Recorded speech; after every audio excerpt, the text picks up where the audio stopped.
Amen.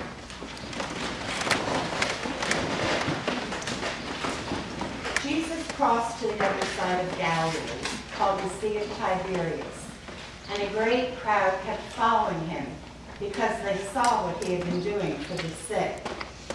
Jesus went up to the mountain with the disciples. Now the Passover, the festival of the Jews, was near. Jesus looked up and saw this great crowd of people coming, following him. He turned to Philip and said, "Where are we to buy bread for these people to eat?" This was a test for Philip, because Jesus already knew what he was going to do. Philip answered him, 6 months' wages wouldn't buy enough bread for each to get a little. Andrew piped in that there was a boy who had 5 small barley loaves and 2 fish, but how far would that go among so many? Jesus responded to the crowd to sit down, and they did, and there were about 5,000 men. Women and children weren't counted, so it might be safe to say over 10,000 people were there. Jesus took the loaves, gave thanks, and distributed to those who were seated as much as they wanted. He did the same with the fish, and the crowd was finished. 12 baskets of leftovers were collected. Have you ever faced a situation that was overwhelming, or a problem so complex or difficult that resolving it seems impossible? Most of us have. It doesn't matter how young or old we are. We all face overwhelming and stressful situations.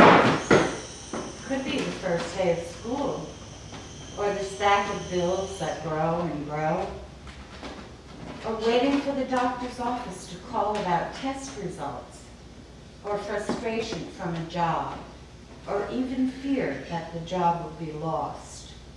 Our lives are full of experiences that can seem overwhelming or beyond our ability to handle. What we just shared was an extreme example of such an experience. Jesus was trying to escape from the crowds for rest and to give special training to his disciples. That plan didn't work, and here come the crowds who invade the solitude of Jesus and his disciples. Talk about an overwhelming situation. How do you feed 5,000 people? Or 10,000 if you include us, the women that is. Well, Jesus needed to perform a miracle, like the water into wine at the wedding feast, or all the healings he had performed.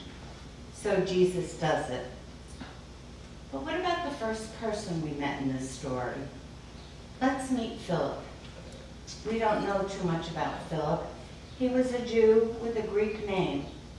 He was a follower of John the Baptist, and he seemed to be very practical. Jesus wanted to know where to buy food for the crowds, and after looking the situation over, Philip says, "It's hopeless, nothing can be done."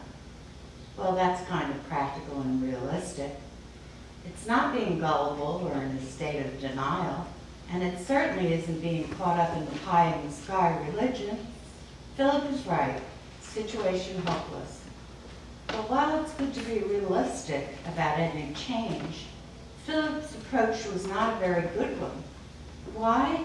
Because nothing happens positively to change the situation. The situation is hopeless, nothing can be done. The problem with that attitude is that it can be self-fulfilling. When we believe that nothing can be done, then the situation indeed becomes hopeless.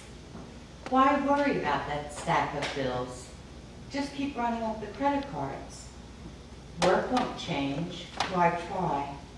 The marriage is over. That teenager is hopeless. The power of negative thinking is real and destructive. Situation hopeless. Nothing can be done. That's one approach, but it's not a very complete approach to dealing with the overwhelming. It's good to be realistic and practical, but you have to have more than that. So in comes Andrew, a fisherman, with his father and brother Simon Peter. Andrew seems to have thought more about matters of the soul than about fishing. He left it all behind to follow John the Baptist, who later pointed out to them Jesus as the Messiah. He always remains a fisherman, though. He's one who works as part of a crew or team. He remains a businessman, one who directs others. So unlike Philip, Andrew looks around to see who he could help.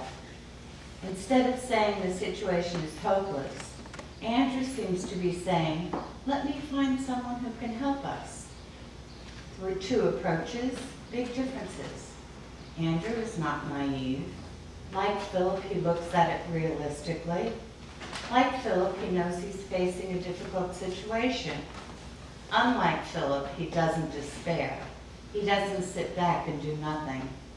He takes the time to call out for help, and he finds a boy with some food.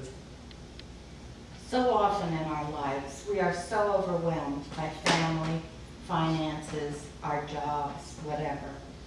And there are others in our midst who can help us, but we don't call out for help.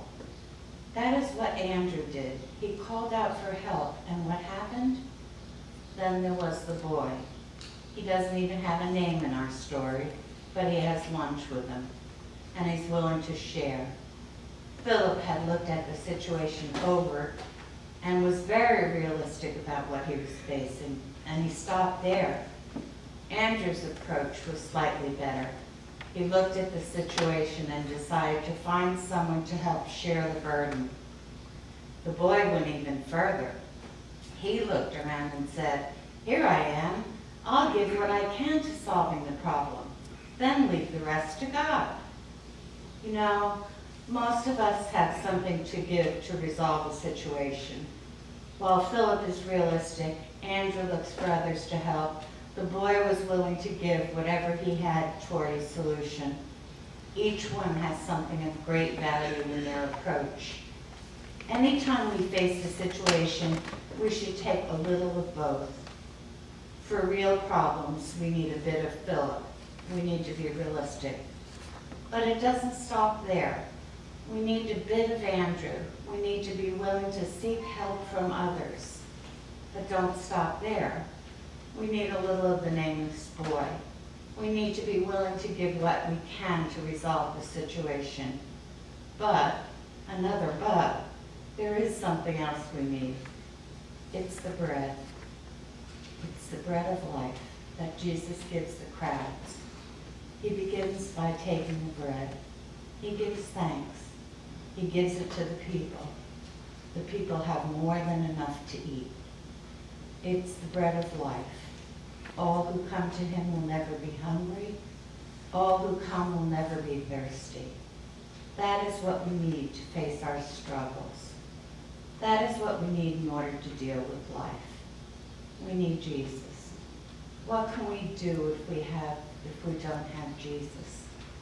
We have nothing. We have his healing example. We have his saving words. But most of all, we have his love. We need a bit of Philip to be realistic. We need a bit of Andrew to go into action. We need the boy to give what he can. But most of all, we need Jesus, always.